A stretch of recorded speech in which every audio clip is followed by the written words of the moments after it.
Universe 2.0 एक बार एक बड़े से हॉल में बहुत सारे लोग बैठे थे। वहाँ पर दुनिया का एक बहुत ही बड़ा स्पीकर आने वाला था और सब लोग उनकी बातें सुनने के लिए वहाँ पर आए थे। लगभग 10 मिनट के बाद वह स्पीकर स्टेज पर आ जाता है और वह बोलता है कि अगर आपने मेरी बात ठीक से सुन ली और समझ ली तो आपकी जिंदगी पूरी तरह से बदल जाएगी। उसके बाद वह अपनी जेब से एक बिल्कुल नया चमकता हुआ 500 रुपए का नोट निकालता है और उसको ऊपर करके सबसे पूछता है कि ये नोट आप में से किसको चाहिए। ये सुनते ही सब लोग अपने अपने हाथ ऊपर कर देते हैं। वह स्पीकर बोलता है कि ये नोट मैं आप में से किसी एक को दूंगा, लेकिन इसके लिए आपको थोड़ा वेट करना होगा।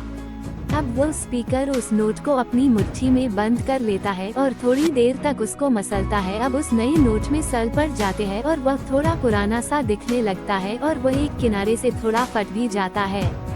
इसके बाद वह फिर उस नोट को ऊपर करके पूछता है, अब ये 500 का नोट किसको चाहिए। इस बार भी सभी लोग अपने हाथ ऊपर कर देते हैं।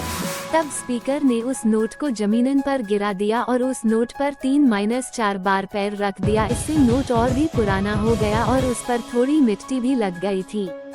फिर उन्होंने उस नोट को ऊपर किया और पूछा कि अब बताओ, अब इस नोट को आप में से कौन लेना चाहता है। और इस बार फिर सबके सबने अपने हाथ ऊपर कर दिए। स्पीकर अब नोट को फिर से नीचे जमीन पर गिरा देता है और उसके ऊपर कूद कूद कर उसको दोनों पैरों से रगड़ देता है और उसके ऊपर चाय भी गिरा देता है। अब नोट इतना गंदा हो जाता है कि उसको पहचानना भी मुश्किल होता है।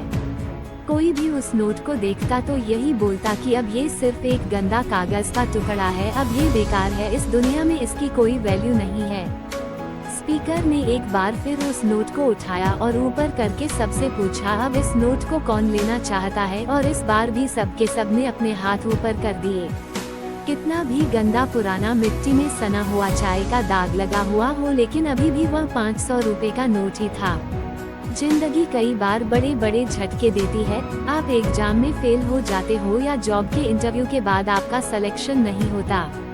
जब आपका बुरा समय चल रहा होता है और आप सिचुएशन का सामना कर रहे होते हो, उसके बाद आपको लगने लगता है कि आप सफलता के लायक ही नहीं है। आपको लगता है कि दूसरे लोग आपसे बेटर है और आप किसी काम के नहीं हो, आपकी कोई वैल्यू नहीं है। हमेशा याद रखो, इससे कोई फर्क नहीं पड़ता कि आपने कितनी बार सिचुएशन का सामना किया है, आप जिंदगी में कितनी बार फेल हुए हो, आपकी वैल्यू हमेशा वही रहेगी जो पहले थी। आपके पास कुछ खास है जो दूसरों के पास नहीं है और ये कोई भी आपसे छीन नहीं सकता। अब तक सक्सेस नहीं मिलने से आपकी वैल्यू कम नहीं हुई है। आप अभी भी अपने बारे में कितना भी लो फील कर रहे हो, उससे कोई फर्क नहीं पड़ता। जो लोग आपको अच्छे से समझते हैं वो लोग आपके वैल्यू को उतना ही मानेंगे जितना पहले मानते थे। तो अपनी वैल्यू को समझो और कुछ बड़ा करके दिखाओ।